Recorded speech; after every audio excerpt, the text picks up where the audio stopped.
Good evening मित्रों, सभी को सादर प्रणाम, नमस्कार। DK पाटीदार एजुकेशन क्लासेज में आप सभी का हार्दिक स्वागत, अभिनंदन। राजस्थान कला संस्कृति के संदर्भ में आपके समक्ष पार्ट नंबर 3 लेकर उपस्थित हुआ हूँ। हमने गत 2 वीडियो में राजस्थानी कला संस्कृति के अंतर्गत प्रथम बिंदु सामान्य जन का रीति रिवाज, सामान्य जन का पहनावा और आदिवासियों के पहनावे तक बात की थी। अब हम आगे कंटिन्यू करते हैं। अब बात आती है आदिवासियों का रीति रिवाज। सबसे पहले हमने सिलेबस पर चर्चा की थी, पाठ्यक्रम पर चर्चा की थी। तब आपको मैंने बताया था कि हम आदिवासियों के रीति रिवाज के अंतर्गत 8 प्रकार की जनजातियों के बात करेंगे। उन 8 प्रकार की जनजातियों से कोई न कोई प्रश्न जरूर आता है।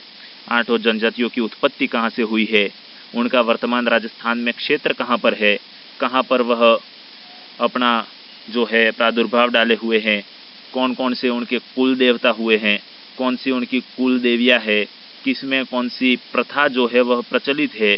इस प्रकार से बहुत सारे प्रश्न आते हैं। किसमें किस जनजाति में जो है वह विवाह के प्रकार है अलग अलग। तो हमने संपूर्ण इन टॉपिक में हम विस्तृत चर्चा करेंगे। आपका जनजातियों से रिलेटेड, उनके आदिवासियों के रीति रिवाज से रिलेटेड कोई भी प्रश्न इससे बाहर नहीं जाया। तो आइए दोस्तों शुरू करते हैं। सबसे पहली जनजाति मीणा। मीणा, ध्यान रहे मित्रों, राजस्थान की सबसे बड़ी जनजाति है। जनजातियों में सबसे बड़ी जनजाति कौन सी है तो हम चर्चा करेंगे। उसको सबसे पहले लेकर के आया हूं मैं, मीणा जनजाति।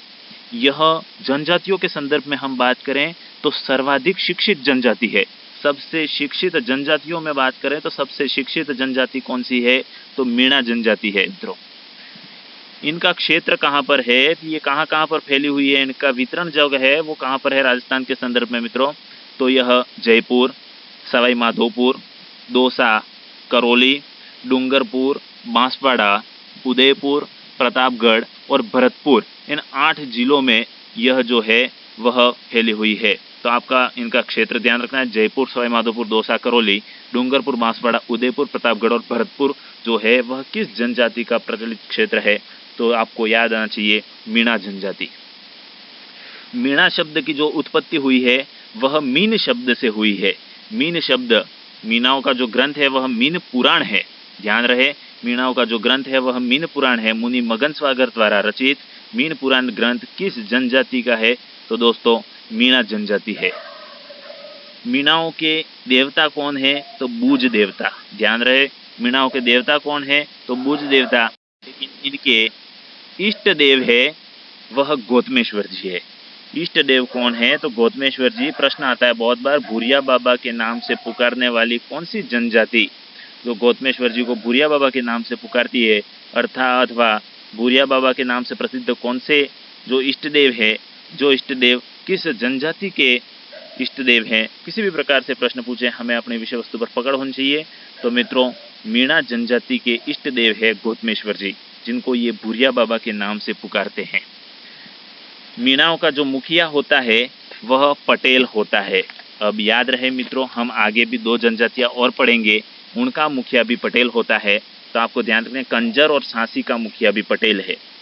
मीणाओं का मुखिया पटेल हुआ, उसके साथ साथ में कंजर, सांसी और मीणा 3 शब्द याद रखने हैं। 3 जनजातियों का जो मुखिया है वह पटेल हुआ। तो बाद में आपकी 5 ही जनजातियां बचेगी और मुखिया को लेकर प्रश्न अधिकांश बार आता ही आता है। कला की परंपरा में समाज की उपस्थिति में पति जो है वह साड़ी का हिस्सा फाड़कर अपनी पत्नी को दे देता है। यह भील जनजाति में भी प्रचलित है। एक तो मीणा जनजाति में और एक भील जनजाति में भी प्रचलित है। तो वह कौन सी प्रथा है तो कला की परंपरा में देखा जाए तो समाज की उपस्थिति में पति जो है वह अपनी साड़ी का हिस्सा फाड़कर पत्नी के हाथ में देता है। तो मित्रों यह ध्यान रखने, प्रथा किस जनजाति में प्रचलित है। इनकी कुल देवी है जिसका नाम है जीवन माता। तो ध्यान रहे मित्रों, मीणाओं में हमने मेन जो बात की उसके संदर्भ में याद रखनी है। सबसे बड़ी जनजाति एक तो सर्वाधिक शिक्षित जनजाति है। इनका क्षेत्र याद रखना है। मीणा शब्द की उत्पत्ति मीन शब्द से हुई है। मीणाओं का जो ग्रंथ है वह मीन पुराण है। इनके देवता जो है वह बूझ देवता है, जबकि इष्ट देव गौतमेश्वर जी है। जिनको ये बुरिया बाबा के नाम से पुकारते हैं। इनका मुखिया पटेल है। साथ में 2 जनजातियाँ और ध्यान रखनी है, कंजर और साथी का मुखिया भी पटेल है। कला की परंपरा में समाज की उपस्थिति में इनका जो छेड़ा फाड़ने वाली प्रथा है वह प्रचलित है और इनकी कुल देवी है जीवन माता। नेक्स्ट दूसरी जनजाति जो आती है वह है आपकी भील जनजाति। भील जनजाति के संदर्भ में हम बात करें तो राजस्थान की दूसरी बड़ी जनजाति है जिसका नाम है भील जनजाति।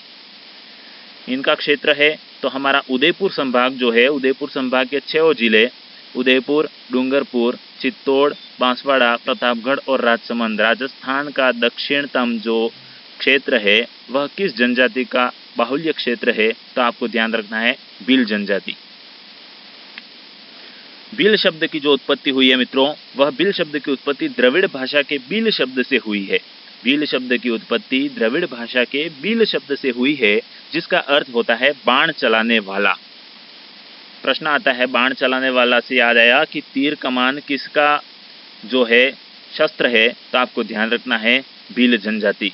कर्नल जेम्स टॉड ने इन्हें वनपुत्र कहा है। कर्नल जेम्स टॉड ने या किसने वनपुत्र कहा है भील जनजाति को? तो ध्यान रखना है कर्नल जेम्स टॉड।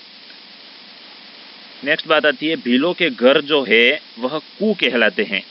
भीलों के घर जो है वह राजस्थानी भाषा के संदर्भ में कू कहलाते हैं और यह 15 से 20 घरों का समूह हो जाता है तो जिसे फला के नाम से जाना जाता है।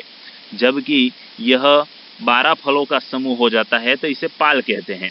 सबसे पहली बात वापस रिपीट कर रहा हूँ कि भीलों के घर जो है वह कू कहलाते हैं। अगर यह 15 से 20 घरों का समूह हो जाता है तो फला कहलाता है और 12 फलों का समूह हो जाता है तो उसे राजस्थानी संदर्भ में पाल कहते हैं। और फिर इसका जो मुखिया होता है, पाल का मुखिया, पालवी अथवा गमेती के नाम से जाना जाता है। तो मित्रों इंपॉर्टेंट बात है, पालवी एवं गमेती मुखिया किस जनजाति का है? तो आपको भील जनजाति ध्यान में रखना है। नेक्स्ट बात आती है इनका रणघोष क्या है? भीलों का रणघोष क्या है? तो यह दौड़ते हुए, आपको पता है यह फायरे फायरे, इनका जो रणघोष है वह किस जनजाति का प्रचलित है? तो भील जनजाति। भील लोग जो है वह केसरिया नाथ ऋषभदेव, उदयपुर जिले में ऋषभदेव तहसील केसरिया नाथ को जो है वह काला बाबा के नाम से पुकारते हैं। और इनमें यह प्रथा प्रचलित है कि इन पर चढ़ी हुई केसर का पानी पीकर कभी यह झूठ नहीं बोलते। केसरियानाथ ऋषभदेव का संबंध किस जनजाति है? ध्यान रखना है आपको भील जनजाति। इसके बाद है कुलदेव। कुलदेव है इनके टोटम देवता। कुल देवी है भराड़ी माता। भराड़ी माता को लेकर प्रश्न आता है कि भराड़ी माता का मांडना, अर्थात जब विवाह होता है तो विवाह के अवसर पर जो मांडना बनाया जाता है, घर के आंगन में जो चित्र बनाया जाता है वह किसका बनाया जाता है? तो भीलों में भराड़ी माता का मांडना जो है वह बनाया जाता है। तो भील जनजाति दूसरी बड़ी जनजाति के संदर्भ में हमने बात की मित्रों। एक तो इनका क्षेत्र जो है वह उदयपुर संभाग है। भील शब्द की उत्पत्ति बताई मैंने द्रविड़ भाषा के भील शब्द से, जिसका अर्थ बाण चलाने वाला। कर्नल जेम्स टॉड ने इन्हें वनपुत्र कहा है। इनके घर कू कहलाते हैं। 15 से 20 घर शामिल होते हैं तब यह समूह जो है वह फला कहलाता है और 12 फलों का समूह पाल कहलाता है। फिर पाल के ऊपर जो मुखिया होता है उसे पालवी या गमेती कहते हैं। इनका रणघोष जो है वह फायरे फायरे है। भील लोग का संबंध केसरियानाथ ऋषभदेव से है जो काला बाबा के नाम से पुकारते हैं। कुलदेव इनके टोटम देव है। कुलदेवी भराड़ी माता है। नेक्स्ट मित्रों भीलों में विवाह के प्रकार है। राजस्थान की 8 जनजातियों के संदर्भ में हम 2 जनजातियों में पढ़ेंगे, भील और घरासिया। जिन 2 जनजातियों में विवाह के प्रकार है तो ध्यान रहे भीलों के विवाह के प्रकार में जो शब्द आएंगे वही पुनः प्रचलित है। नाम अलग है लेकिन पुनः प्रचलित होंगे आपके घरासिया में। सबसे पहला आता है हाथी वेड़ो। हाथी वेड़ो अर्थात हरे वृक्ष को साक्षी मानकर जो विवाह किया जाता है जिसे हाथी वेड़ो कहा जाता है। नाता, नया रिश्ता जो बनाया जाता है, नया रिश्ता बनाना ही नाता कहलाता है। नेक्स्ट है दापा, यानी कि कन्या का मूल्य चुकाकर किया गया जो विवाह है वह दापा कहलाता है। कन्या का मूल्य चुकाकर किया गया विवाह दापा कहलाता है। इसके बाद है आटा साटा, अर्थात एक पक्ष के भाई बहन का विवाह दूसरे पक्ष से जो कर दिया जाता है जिसे राजस्थानी भाषा में आटा साटा कहते हैं। तो मित्रों यहाँ से प्रश्न उठता है कि निम्न में से भीलों में प्रचलित होने वाला विवाह का प्रकार है अथवा निम्न में से भीलों में प्रचलित होने वाला विवाह का प्रकार नहीं है। तो आपको चारों शब्द ध्यान में होने चाहिए, हाथी वेड़ो, नाता, दापा एवं आटा साटा। नेक्स्ट बात आती है, इन लोगों में एक परंपरा है